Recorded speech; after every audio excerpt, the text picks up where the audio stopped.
viés psicológico que Joana de Ângeles tem proposto, nos permitindo ler as mesmas letras que sempre estiveram em Allan Kardec, mas compreendendo com uma profundidade diferenciada, que faz com que a gente saia de uma leitura moralista e impositiva para entrarmos numa lógica de compreender o funcionamento da alma do ser humano, porque quando nós fazemos imposições ou restrições, nós não conseguimos nos transformar de verdade.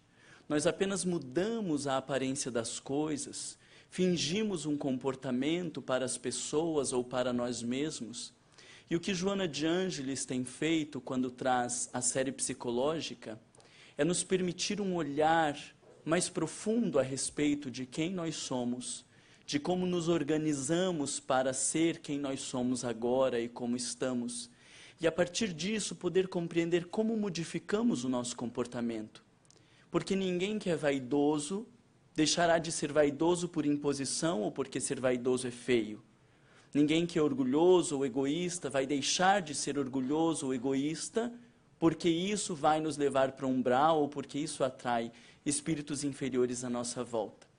A proposta da psicologia é de compreendermos o que acontece dentro de nós. Porque na medida que eu compreendo o que acontece comigo, então eu posso melhor direcionar essa minha vida emocional. Isso faz sentido e interessa a vocês? Faça assim com a cabeça ou assim para eu saber. Porque se não fizer, a gente pode terminar com uma oração bem bonita agora, e daí nós já vamos embora, aproveitando o tempo. Faz sentido, então? Ok. Eu não sei se alguém está controlando a luz. Tem alguém controlando a luz aí? Tem como apagar só a primeira, só para nós falarmos dessa tela agora, só a primeira luz. Eu trouxe para vocês a segunda tela mais conhecida no mundo inteiro, depois da Mona Lisa, que é a tela de Munch chamada O Grito. E usei disso como um estímulo inicial, porque o objetivo da nossa fala hoje é abordarmos a questão da ansiedade. Eu sei que não existe essa questão da ansiedade para todos nós que aqui nos encontramos, não é mesmo?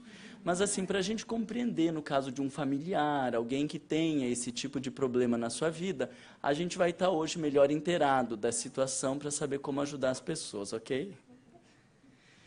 Então, eu trouxe essa tela porque Munch faz uma descrição interessantíssima para a gente que está olhando, né? Pavorosa para ele que estava vivendo, e a partir da onde ele vive estas emoções e deseja compartilhar conosco através da sua arte. E ele diz assim: estava a passear cá fora com 2 amigos, e o sol começava a pôr-se. De repente, o céu ficou vermelho, cor de sangue. Parei, sentia-me exausto e apoiei-me a uma cerca. Havia sangue e línguas de fogo por cima dos fios azul escuro e da cidade. Os meus amigos continuaram a andar e eu fiquei ali, de pé, a tremer de medo. E senti um grito infindável a atravessar a natureza. Essa descrição que ele faz é o que nós conhecemos na psiquiatria como um episódio de pânico, ou como poderíamos dizer, parte de um transtorno de ansiedade. Isso a gente poderia genericamente chamar de uma crise de ansiedade, onde o sujeito é tomado por elementos que fogem ao seu conhecimento. Então, os amigos continuaram andando como se nada tivesse acontecendo, mas ele viveu um verdadeiro terror naquele instante, que não sabia explicar de onde veio e para onde vai. E esse é o grande temor quando nós falamos da ansiedade, porque nós vivemos uma aflição sem saber explicar direito o que está acontecendo. E tentamos colocar esta aflição em algum elemento da matéria ao nosso lado. E ficamos deveras preocupados com o nosso filho e com o medo de que algo lhe aconteça de mal. Nos preocupamos com a questão financeira e achamos que nós temos que guardar mais dinheiro. Nos preocupamos com a instabilidade e achamos que isso só vai ser resolvido quando nós adquirimos algum bem ou temos uma fortuna incalculável. E assim nós vamos tentando materializar no mundo coisas que na verdade estão acontecendo dentro da nossa alma. E como nós não sabemos o que acontece dentro de nós, então nós tentamos colocar em algum lugar. Mas o fato é que quando eu me preocupo com o meu filho, e ele me liga à meia-noite dizendo: pai, está tudo bem, não precisa se preocupar, como eu sou uma pessoa ansiosa, aquele telefonema não basta para mim. Porque se fosse essa preocupação pura e simples, quando ele me dissesse que está tudo bem, eu deitaria e dormiria. Mas como eu tenho uma questão com a ansiedade, então eu só me acalmo quando meu filho chega. Mas se ele chegar, dependendo de como chegar, dependendo do olhar, dependendo dos amigos, então eu fico à noite pensando no que pode ter acontecido e que o meu filho não estava me falando. Por que alguns estão rindo assim, se cutucando? Quando nós temos os problemas da ansiedade, nós achamos que temos que trabalhar mais e que eu preciso juntar mais dinheiro, que eu preciso guardar e que eu preciso trabalhar e que eu preciso pensar na minha aposentadoria. E depois então que eu consigo acumular $1 milhão, que era a minha meta, a ansiedade não vai embora. Porque se fosse por conta daquilo, então quando eu chego àquela meta, agora eu seria a pessoa mais calma e tranquila. Mas a ansiedade não vai embora, e daí eu começo a pensar que se eu ficar 25 dias na UTI, porque daí o valor vai ser isso, então eu preciso guardar $2 milhões, e depois que eu guardo $2 milhões, o problema vai ser da saúde, vai ser disso ou daquilo, e nunca nós estaremos tranquilos. Porque a ansiedade revela algo que está acontecendo na nossa alma, e não na condição material e na vida física. E essa descrição que o artista faz é extraordinária, porque nos mostra que algum conflito se estabeleceu naquela alma, e que se manifesta através de uma crise, de um transtorno, mas que de fato está apenas a expressar uma condição da alma do sujeito. E aí eu pergunto a vocês, se a condição é da alma do indivíduo, como nós podemos querer resolver estas coisas com mudanças fora do próprio indivíduo? É possível? Não. Mas hoje nós temos um número absurdo de pessoas tomando ansiolíticos, os remédios para diminuir a ansiedade. A Almar não está fazendo apologia contrária à medicação, foi isso que eu fiz? Não. Eu só estou falando que hoje nós temos um número absurdo de pessoas tomando ansiolíticos, como se isso fosse a solução para os problemas da sua alma. Mas toda medicação, como um antidepressivo, um remédio contra a ansiedade, eles vão atuar no nível cerebral. Mas como não é o cérebro a nascente dos nossos problemas, eles apenas interrompem os sintomas. E eu não tenho mais aquela reação da sudorese nas mãos, a palpitação do coração, mas resolveu o problema que fazia parte de mim? Não resolveu. E então ele não se manifesta mais daquele jeito, mas vai se manifestar de outros jeitos. E aí nós começamos a ter pesadelo, aí nós começamos a desconfiar das pessoas, fazemos alguns sintomas físicos, como problemas de pele, queda de cabelo, problemas no sistema digestivo, gástrico, e assim a nossa alma vai de alguma maneira tentando expressar, dizendo, olha para dentro. E quão difícil que é olhar para dentro, vocês concordam comigo? Quando Allan Kardec fala do combate ao materialismo, nós podemos também entender por essa perspectiva psicológica que a doutrina espírita vem para o combate não apenas ao materialismo, enquanto a questão do acúmulo de riquezas, de bens, como se essa fosse a finalidade maior da vida, mas ao materialismo no sentido de querer explicar tudo pela via material. Porque nós precisamos aprender a interpretar a vida pela perspectiva do espírito, porque todos os problemas, todos os conflitos emocionais, todos os transtornos, sejam eles físicos ou mentais, segundo a perspectiva da doutrina espírita, eles têm a nascente no espírito. E por isso só haverá mudança significativa ou a suposta cura quando há então uma transformação. Era para você continuar a frase para ver se você está prestando atenção. Quando tem uma mudança no interior.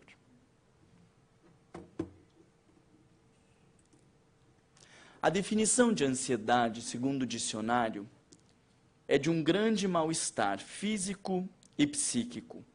Aflição, agonia, falta de tranquilidade, desejo veemente e impaciente.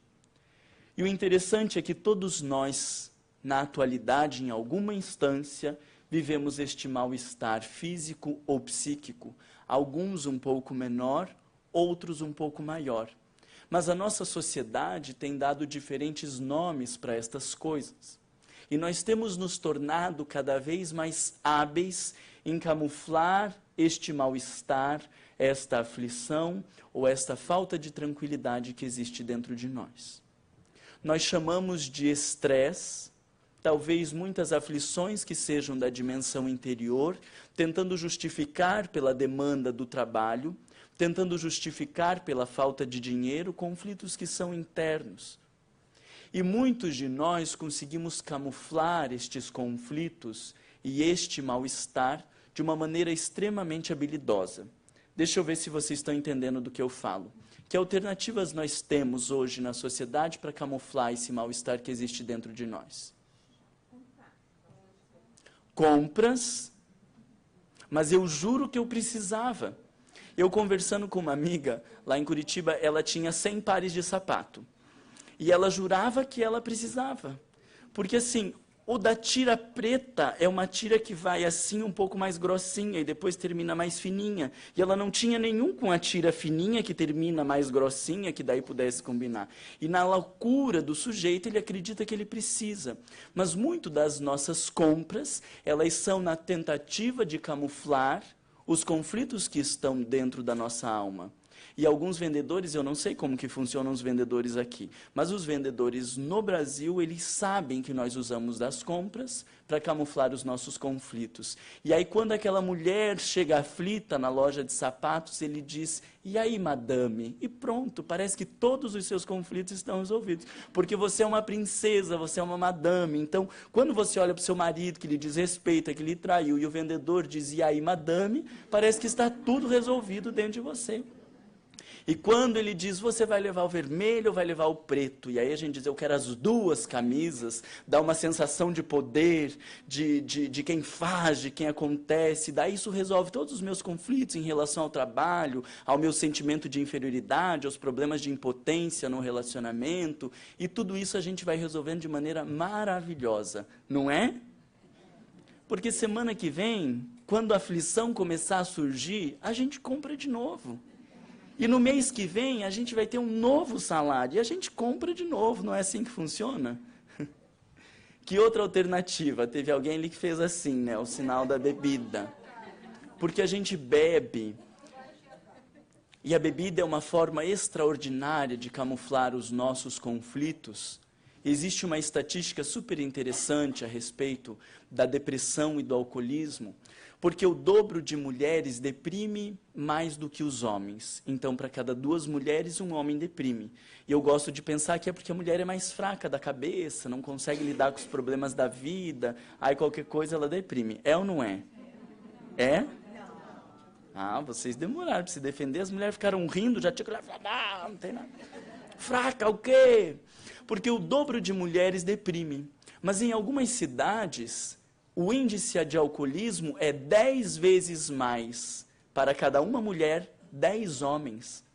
Então é fácil da gente pensar que uma mulher, quando tem um conflito, ela foi traída pelo marido. O que ela faz primeiramente? Ou depois de um surto, de um ataque histérico, de uma briga, alguma coisa, ela vai ligar para uma amiga, ela vai procurar alguém, vai dizer, fulana, você não sabe o que aquele maldito fez, bem que você me falou e tal, e conversa.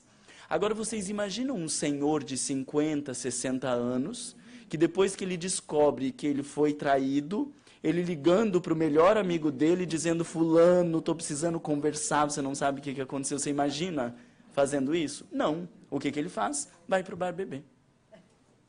E aí depois que bebe, chora, aí aparece aquela parte chata, né, do oculista. Mas porque a bebida é uma forma de nós camuflarmos os conflitos que existem dentro de nós. Assim como o cigarro, assim como o café, como a comida, né? Eu estou triste, e aí a gente está lá chorando e procurando alguma coisa para comer. E aí o médico diz, isso é fome de quê?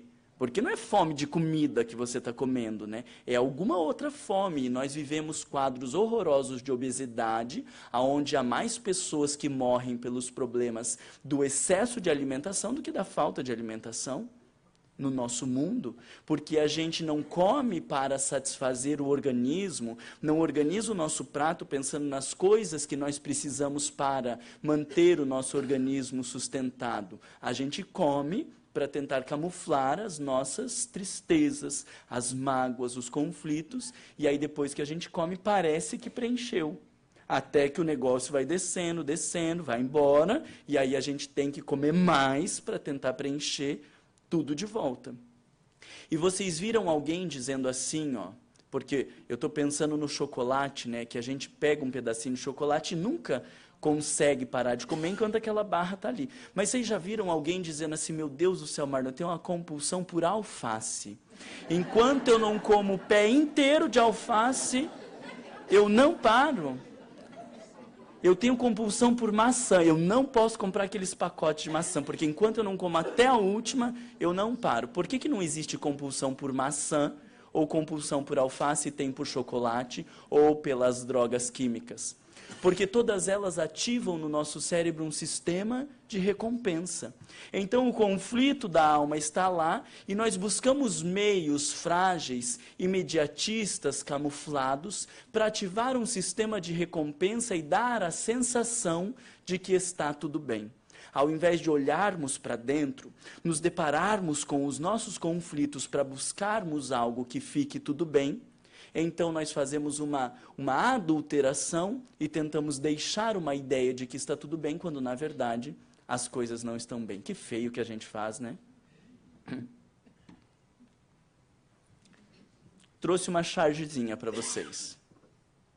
Tudo bem, ansiedade antes de uma separação é normal.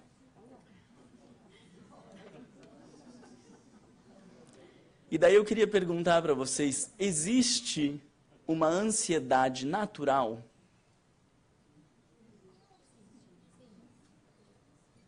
A gente quer pensar que sim, né? Porque se for sim, ai que bom que nós estamos bem, né?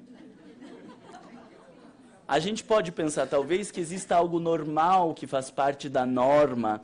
A gente pode pensar que existe uma ansiedade comum, porque muitos de nós somos ansiosos. E eu não sei, eu estou falando da camuflagem, e eu não sei quanto vocês têm consciência de que são ansiosos. Porque quando eu camuflo, então eu não preciso me deparar com a minha ansiedade, né?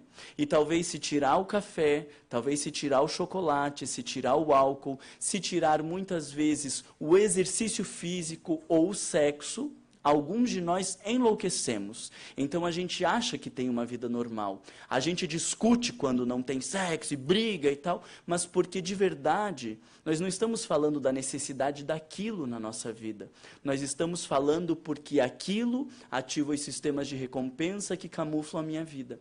Então talvez muitas das pessoas que aqui se encontram acreditem que não são ansiosas porque têm conseguido camuflar a sua ansiedade de uma maneira que as coisas ficam imperceptíveis quando ainda encontram tudo sob o seu controle. Ruim eu ter falado isso, né? Vocês vão ficar com raiva de mim? É, vai, né? Mas tudo bem, não há problema.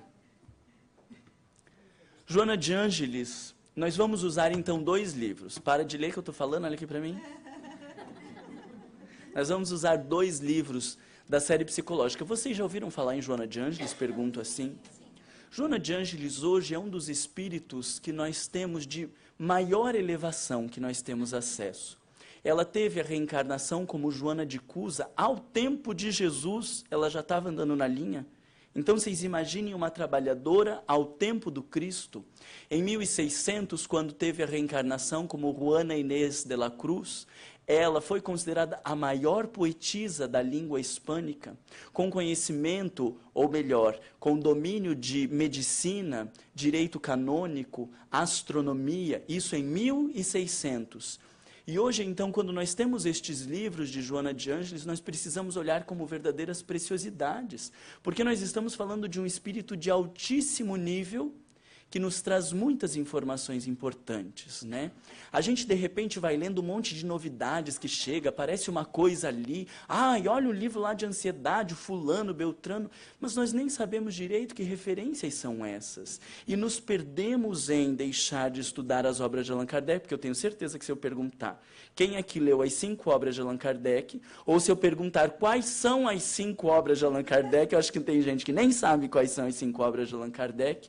Depois nós temos que estudar André Luiz, temos que estudar Emmanuel, Joana de Ângeles, Manuel Filomeno de Miranda, Ivone Pereira, Sueli Caldas Schubert.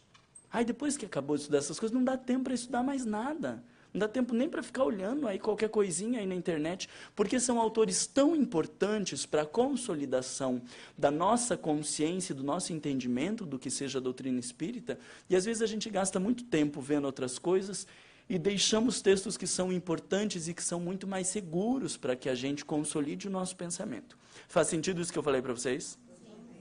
Ok.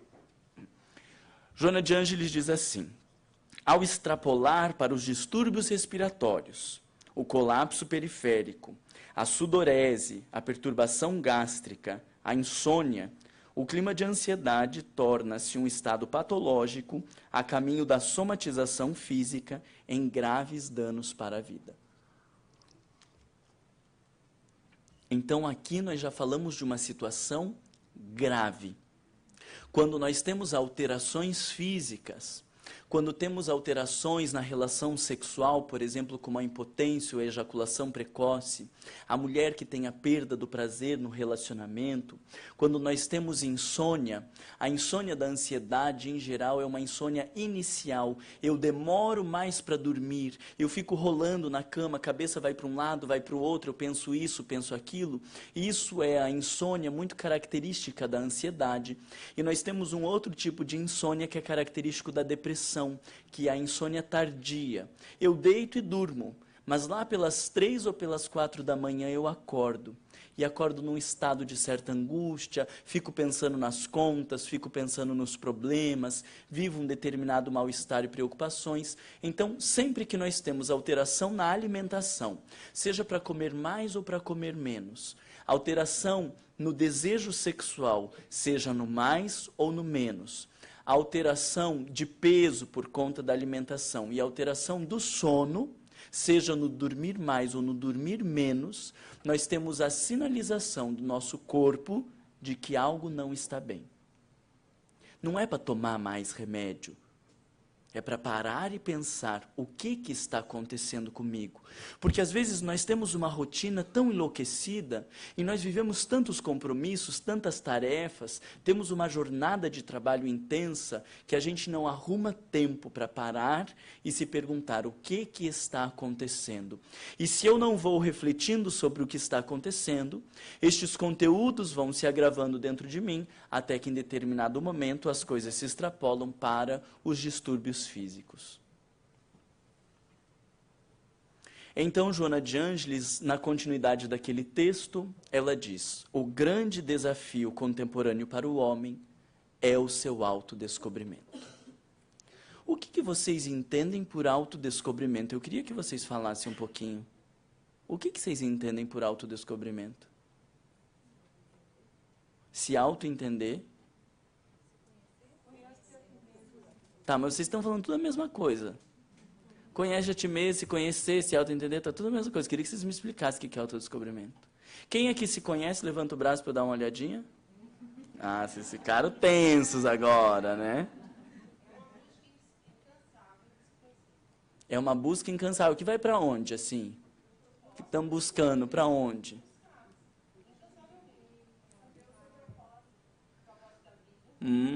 Estamos melhorando. Buscar o propósito de vida. Propósito de si mesmo. Propósito de si mesmo? O que quer dizer? Do que eu estou fazendo aqui? O que você ia dizer? Tentar ser feliz vai ser consequência.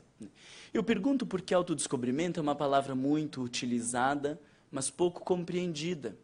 Se nós estamos falando de se autoconhecer, é porque eu não me conheço.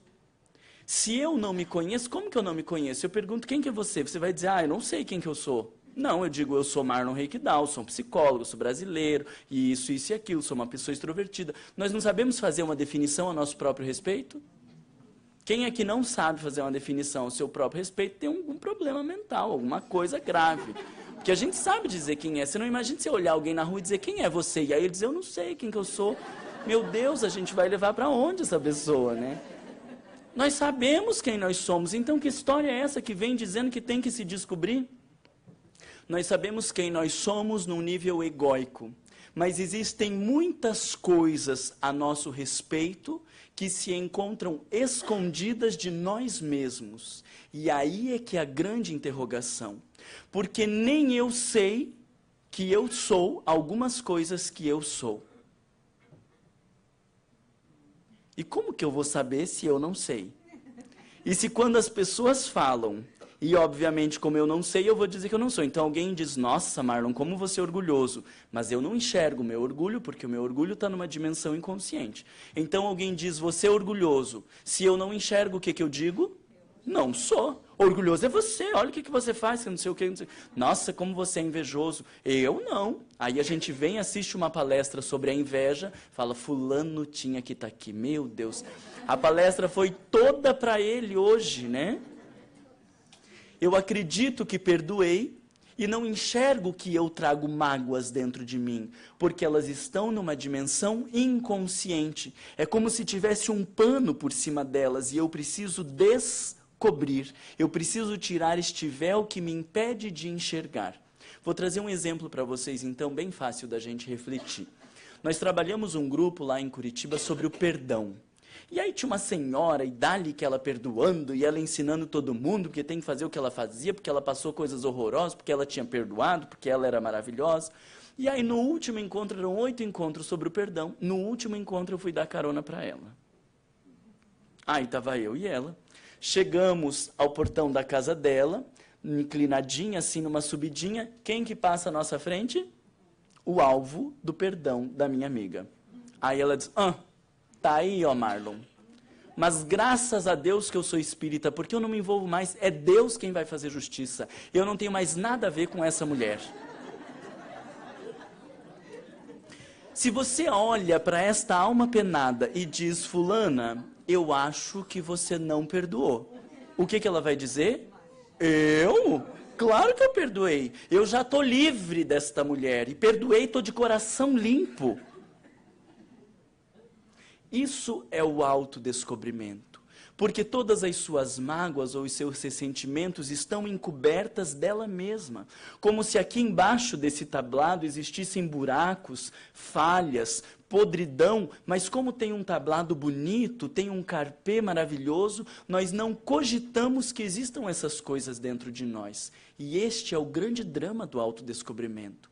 Porque como nós olhamos o externo, nós mantemos uma conduta adequada, nós fazemos uma linha de perfeição e de angelitude, nós não imaginamos os conteúdos que existem dentro de nós. Vou fazer uma pergunta só para dar uma conflitada com vocês. Vocês aceitam dar uma conflitada? Tem mais mal ou mais bem dentro de você? O que predomina? Quem acha que predomina o mal, levanta a mão para eu dar uma olhada. Poucos. E quem predomina o bem, levanta o braço. E o resto não sabe o que... Não. Tá, então eu vou voltar. Não tem meio a meio, tá? Não existe essa classificação meio a meio. Segundo os espíritos, ou predomina o mal ou predomina o bem. Você acha que predomina o mal ou o bem? Veja como é difícil. Os espíritos nos dizem, segundo Allan Kardec, no Evangelho segundo o Espiritismo, capítulo 3, que nos mundos de provas e expiações, que é onde nós estamos, o mal predomina. Quer dizer, existe mais mal do que bem. Nós estamos nos mundos de provas e expiações, num processo de transição para os mundos de regeneração. Os mundos de regeneração não têm uma classificação moral em si. Depois dos mundos de regeneração, vem os mundos ditosos, aonde há o predomínio do bem. Então veja que nós estamos no predomínio do mal, numa transição para chegar um dia no predomínio do bem. Todos nós que estamos na Terra, em nós, com exceção dos missionários, teve alguns que mudaram a expressão, né? Tipo, o Marlon me descobriu que eu sou missionário. Não, você não é missionário.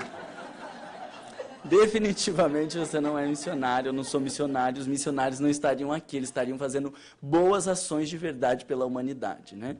Mas então pense que se a caracterização dos mundos de provas e expiações é o predomínio do mal, quer dizer que em nós o mal predomina.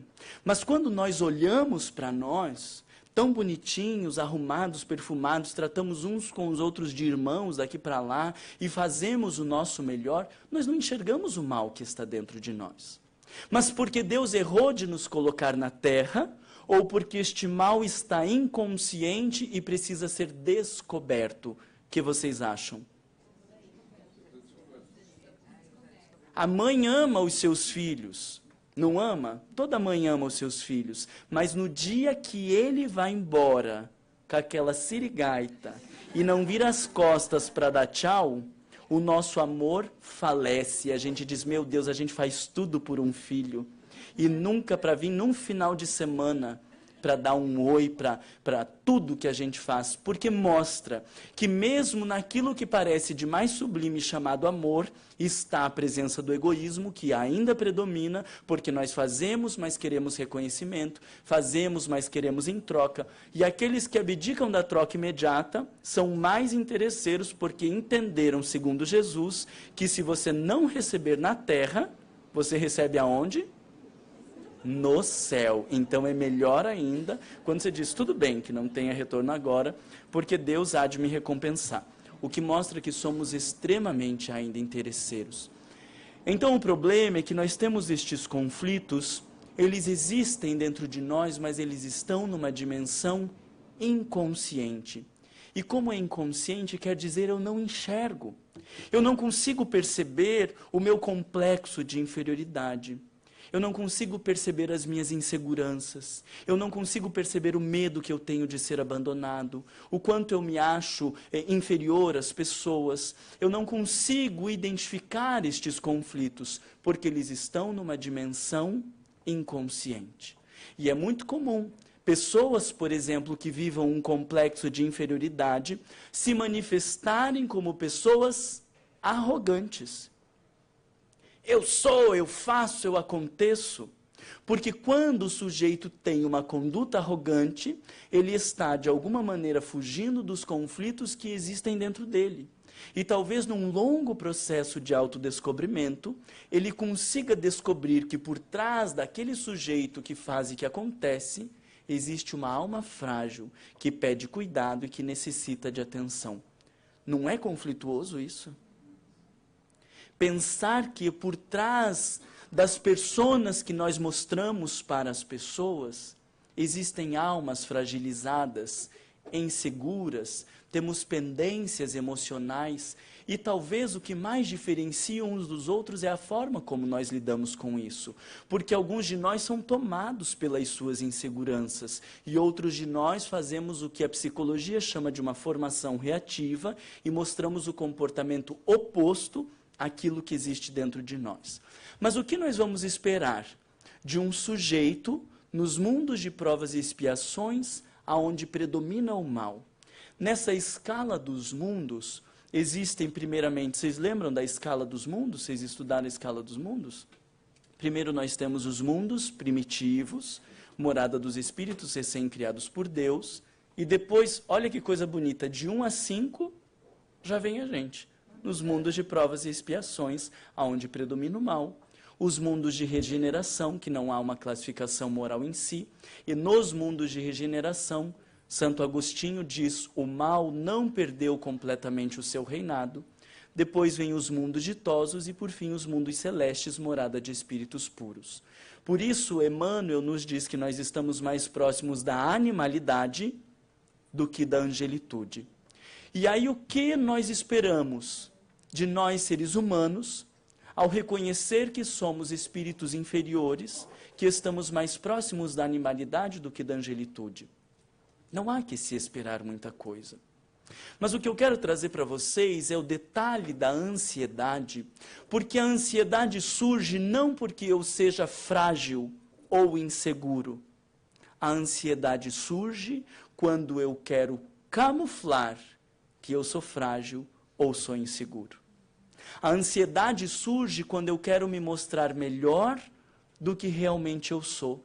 Quando eu quero fingir para os outros que eu sou forte, quando na verdade eu sou frágil e todos nós somos frágeis. Quando eu quero me mostrar superior, quando em verdade eu reconheço as minhas limitações. E em todo momento que eu tento mostrar algo que de fato eu não sou, o meu psiquismo reage de uma maneira a dizer, pera lá, tem alguma coisa errada.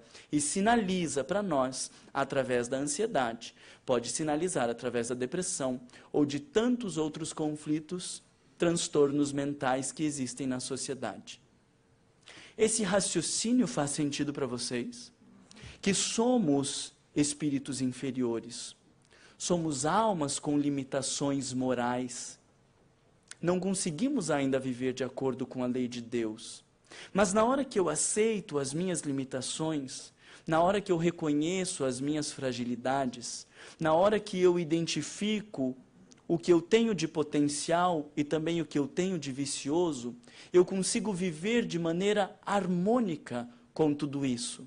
Mas quando eu tento esconder o que eu verdadeiramente sou, reprimo estes conteúdos e jogo para o inconsciente não silencia e reflete como uma onda a dizer, calma lá, existe algo que não está bem, e vai manifestar com diferentes tipos de sintomas. Agora eu pergunto a vocês, há algo de pejorativo em reconhecer que somos espíritos inferiores, que em nós predomina o mal, que nós temos falhas, vícios e limitações morais? Isso nos torna piores? E por que a gente tem tanta dificuldade de reconhecer isso? Por que a gente lê um texto do orgulho, estamos num grupo, no Evangelho no lar, entre amigos, e nós não conseguimos falar do nosso orgulho, e sempre falamos do orgulho do outro ou do orgulho da sociedade? Por que quando a gente lê um texto sobre a vaidade, a gente não consegue falar? E isso eu não estou falando de vocês porque eu não os conheço, mas estou falando do ser humano porque somos iguais. E todos nós, quando lemos ou refletimos sobre os conflitos morais, nós temos dificuldade de falar de nós. E eu nunca participei de um evangelho no lar, onde o tema fosse sobre o egoísmo, e o comentário das pessoas fosse de quão egoísta cada um daqueles que está no evangelho no lar é. Mas a proposta do evangelho no lar é isso, de que a gente se reconheça a partir do evangelho. E por que isso não é comum nas nossas vidas? Vou contar para vocês uma historinha de uma mulher que eu acompanhei durante vários anos, e ela sempre incriminava o marido no Evangelho no Lar. Lia sobre o orgulho dela, dizia, ainda bem que a gente está aqui lendo, né? Porque o teu orgulho é muito difícil de lidar. E sempre ela dava uma introduzida evangélica, tipo, ainda bem que nós estamos reunidos, que bom que nós estamos em nome de Deus, e metia a faca no marido ali do lado. E aí, em algum momento, eu me senti na obrigação de defender aquele marido, e eu falei, olha, eu acho que seria mais adequado no Evangelho a gente falar cada um de si. Por exemplo, daí falava um exemplo meu, o marido falava um exemplo dele e tal, e ela, no meio da história, conseguia sempre sair e não falar dela. Teve um dia que ela disse, Marlon, hoje você vai se orgulhar de mim. Hoje eu vou falar de mim em relação ao texto. O texto era sobre vaidade. Eu disse, glória a Deus que essa mulher vai falar dela. Aí ela disse, eu já fui muito vaidosa. Graças a Deus, hoje eu não sou mais, mas eu já fui muito vaidosa. Então, a única vez que ela conseguiu enxergar o tema do Evangelho era para ela falar de algo que ela já tinha superado. Gente, a gente brinca com isso, mas eu pergunto a vocês, de que adianta uma pessoa dessa frequentar 5 vezes por semana o centro espírita? Se todas as palestras e todos os estudos ela vai olhar para alguém lá fora. De que adianta ler e decorar o Evangelho de ponta a ponta, se ele não tem efeito e não ecoa nas minhas questões morais? De que adianta Jesus Cristo ter vindo à Terra, se os seus ensinamentos não servirem para me fazer uma pessoa melhor? Isso é impossível. É impossível que haja transformação, e toda a proposta da doutrina espírita se transforma em algo inócuo se nós não nos conhecemos, se não tivermos coragem de olhar para dentro de nós e lidar com os nossos conflitos. Aí eu trouxe uma imagem aqui, dessas que a gente tem no Facebook, que a gente compartilha no WhatsApp, mas que faz sentido, que eu gostei bastante, compartilho com vocês. Depressão, ansiedade e ataques de pânico não são sinais de fraqueza. Eles são sinais de ter tentado manter-se forte de forma demasiado longa. E é muito comum, nas pessoas que fazem uma crise de pânico, ou nas pessoas que são tomadas por outros transtornos de ansiedade, como transtorno obsessivo-compulsivo TOC, ou transtorno de ansiedade generalizada, ou outras fobias, nós encontrarmos ali um sujeito que quer se mostrar forte, o sujeito que dá conta, o sujeito que faz e que acontece.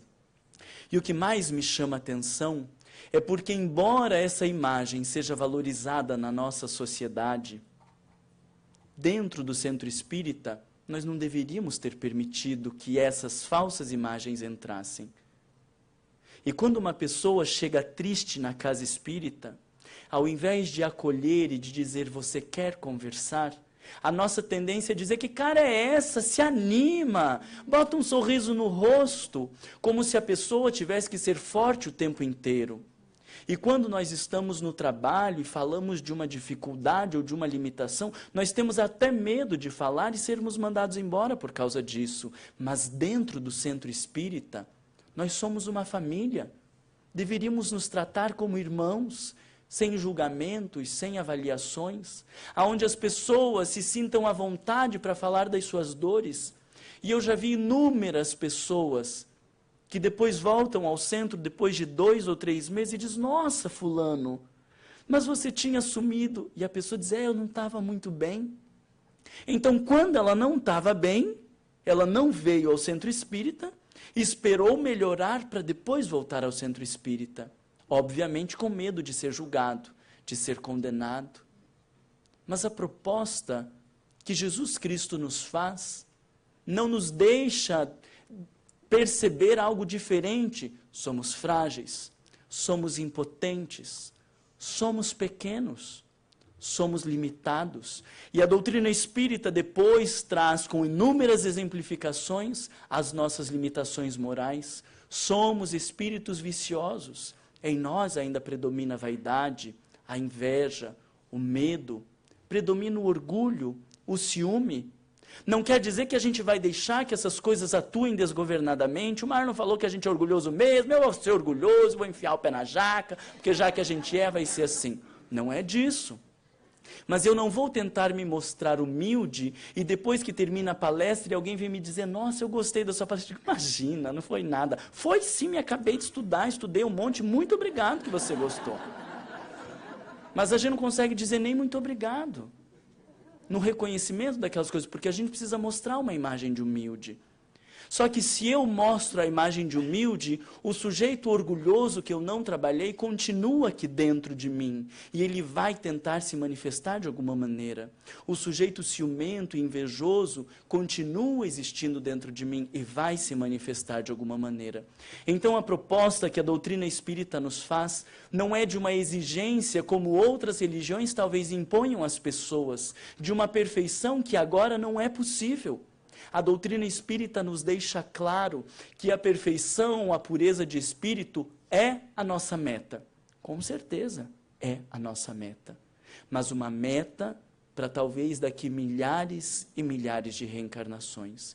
E enquanto isso, nós vamos reconhecendo quem nós somos, sem medo, sem vergonha, sem culpa, aceitando as nossas limitações morais. E na medida que nós conseguimos reconhecer quem nós somos, a nossa alma não precisa se manifestar de maneira ansiosa a tentar mostrar que existe algum conflito dentro de nós.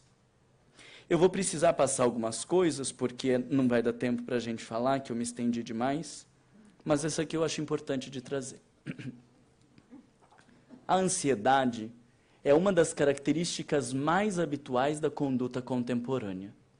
Impulsionado ao competitivismo da sobrevivência e esmagado pelos fatores constringentes de uma sociedade eticamente egoísta, predomina a insegurança no mundo emocional das criaturas. Eu quis trazer essa frase para reforçar essa ideia de que vivemos numa sociedade altamente competitiva, uma sociedade que construiu uma lógica de que parece que só existe lugar para uma pessoa, para o primeiro, e a gente não lembra do segundo, não lembra do terceiro e lembra dos fracassados. E nós criamos essa lógica e estimulamos isso entre os filhos. E quando um se sai melhor na escola e o outro se sai pior, a gente diz, mas olha o teu irmão, olha o quanto que ele estuda, estimulando a competição o tempo inteiro, comparando os corpos, comparando o salário, comparando a casa, como se quem tiver a melhor casa, quem tiver o melhor salário, quem tiver o maior cargo, então esta pessoa será melhor do que os outros. Mas nós somos um ser coletivo. Não faz sentido uma sociedade que cria espaço apenas para um, porque então não seria uma sociedade. E dentro do centro espírita, nós precisamos viver a lógica de uma comunidade, aonde temos diferentes características, temos diferentes jeitos de ser, diferentes conhecimentos, diferentes estruturas psicológicas, mas todos somos importantes.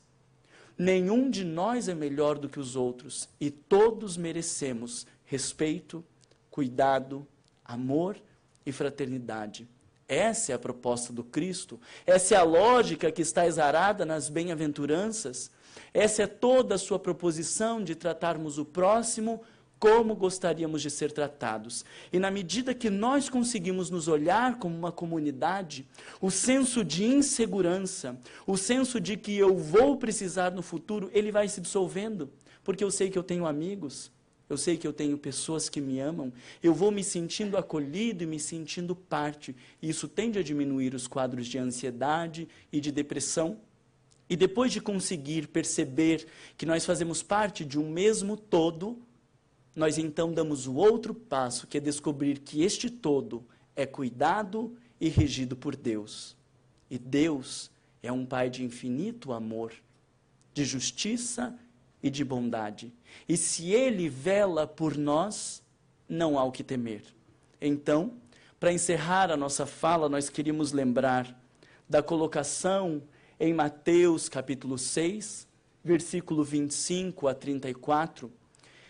Aqui em Mateus, o texto é de 3 proibições. Esse texto está dentro do que Mateus chama do Sermão do Monte, que traz as bem-aventuranças e várias outras colocações. E nas 3 proibições, deixa eu ver se não me falha a memória. A primeira proibição é: não acumuleis os tesouros que a traça pode comer ou que os ladrões podem roubar. A segunda proibição é de que não se pode servir a 2 deuses, ou se serve a Deus ou a Mamon. E a terceira proibição é de não se inquietar pelo dia de amanhã. E no texto de Lucas, a colocação é justamente preocupações e ansiedades. Vejamos o que o texto diz. Não vos inquieteis, é fala de Jesus, não vos inquieteis pela vida, com o que comereis, nem pelo corpo, com o que vestireis, pois a vida é mais do que o alimento, pois a vida não é mais que o alimento, e o corpo mais que a veste? Observai as árvores do céu, que não semeiam, nem ceifam, não recolhem em celeiros, e vosso Pai Celestial as alimenta. Não valeis muito mais do que elas? Observai os lírios como crescem, não labutam nem fiam. Eu, porém, vos digo que nem Salomão, em toda a sua glória, vestiu-se como um deles. Se a erva do campo, que hoje existe e amanhã é lançada ao forno, Deus assim veste, quanto mais a vós, homens de pouca fé. Buscai primeiro o reino e a sua justiça, e todas estas coisas vos serão acrescentadas. Portanto, não vos inquieteis com o amanhã, pois o amanhã se inquietará consigo mesmo. Basta a cada dia o seu mal. A proposta de Jesus é lúcida, porque ela não diz, não se preocupe que tudo vai acontecer, porque se eu não fizer a minha parte, nada vai acontecer. E se eu vivo a minha vida como um fanfarrão, eu termino na sarjeta como um fanfarrão. Mas a lógica que Jesus traz é de que as nossas preocupações não devem estar nas questões materiais. Devemos nos preocupar e nos inquietar, sim, mas não pelas questões materiais. Buscai primeiro o reino e a sua justiça. O texto de Mateus, o texto de Lucas diz, buscai o reino dos céus e tudo mais lhe será acrescentado. Esse é o combate ao materialismo, porque nós temos buscado primeiro a dimensão material, querendo uma segurança que a nossa alma não pode encontrar. A proposta de Jesus é de que busquemos primeiro a dimensão espiritual, a realização moral, a nossa transformação e realização como espíritos que somos numa breve passagem pelo corpo físico. E se formos capazes de buscarmos primeiro o reino dos céus, tudo mais nos será acrescentado. Basta crer.